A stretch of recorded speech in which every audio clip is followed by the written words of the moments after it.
Hello बच्चों, मैं DK Mishra आपका स्वागत कर रहा हूं अपने चैनल जस्ट फिजिक्स में।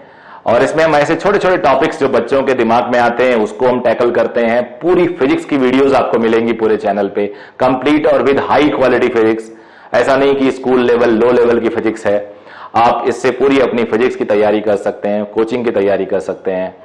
और टाइम टू टाइम ऐसे इशूज जो बच्चों के मन में आते हैं वो भी मैं कोशिश करता हूं टैकल करूं, बिकॉज पिछले 2002 से मैं पढ़ा रहा हूं, तो कोशिश रहती है कि आपका बेस्ट हो सके, जितना भी कोशिश हो सके करूं। अगर आपको ये पसंद आता है चैनल तो जरूर सब्सक्राइब करिएगा।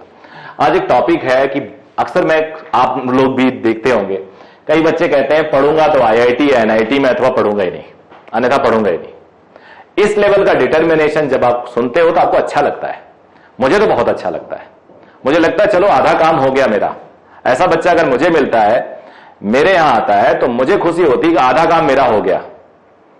यानी मेरे पास एक इंग्रेडिएंट तैयार है जिससे मैं एक टॉप का इंजीनियर बनाऊंगा। लेकिन उस इंग्रेडिएंट पे कई चीजों का जो असर है, अगर हम अभी से डिस्कस कर लें तो शायद वही शेप बनेगा जो हमें चाहिए। और वो ये है कि आपकी कंसिस्टेंसी, एक ही शब्द बोलूंगा, कंसिस्टेंसी। अगर आप 11वीं क्लास में हैं तो 2 साल की कंसिस्टेंसी, 12वीं क्लास में तो 1 साल की कंसिस्टेंसी, और अगर आप 12th पास करके ये काम कर रहे हैं तो भी 1 साल की कंसिस्टेंसी।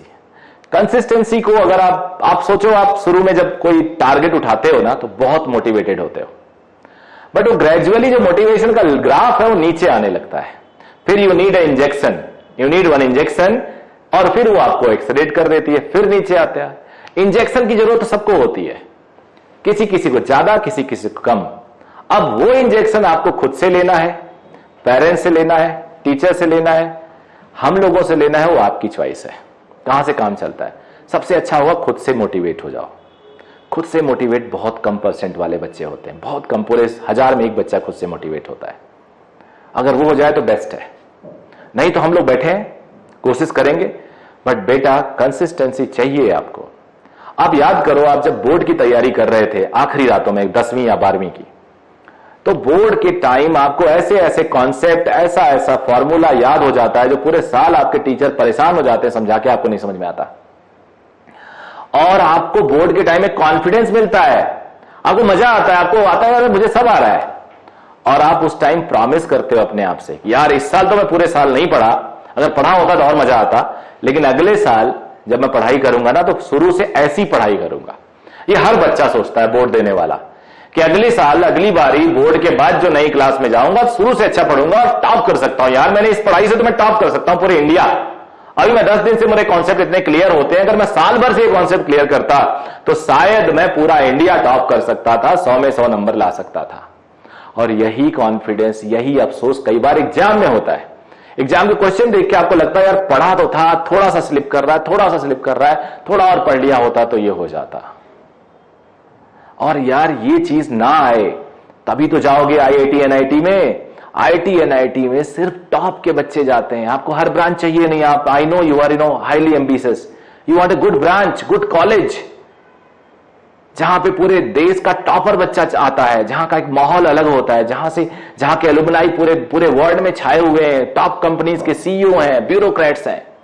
आप वहां जाना चाहते हैं ना, तो आपका रूटीन एकदम अलग होना चाहिए, कंसिस्टेंसी होनी चाहिए। कंसिस्टेंसी मेजर करो, मैं कई वीडियो में बताया हूं, 7 दिन की अपने रूटीन देखिए। अगर वो वेरी कर रहा है, हाईली वेरिएशन में है, तब आप कंसिस्टेंट नहीं है। थोड़ा बहुत वेरी कर रहा है तो कंसिस्टेंट है। Don't consider of day for you, every day is of day for you, every day is working for day for you. आप रूटीन फिक्स कर लीजिए, टीचर में बिलीव करिए, अननेसेसरी का अपने हिसाब से टारगेट और एब्सर्ड से प्लानिंग मत करिए, इंटरनेट गुरु मत बनाइए ज्यादा।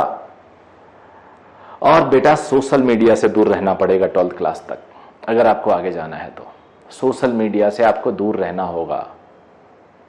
याद रखना, अगर आईआईटी चाहिए तो आपका कॉन्सेप्ट क्लियर होना चाहिए, फिजिक्स में, केमिस्ट्री में, मैथ्स में। और इस कॉन्सेप्ट से रिलेटेड मैं कई वीडियो बनाए। कॉन्सेप्ट का मतलब होता है बेसिक बातें। मुझसे एक बच्चा पूछता है, सर ये फंडामेंटल या कॉन्सेप्ट होता क्या है, कि क्या आप कहते हो फंडा क्लियर होना चाहिए, फंडा क्लियर होना चाहिए। फंडा मीन्स फंडामेंटल।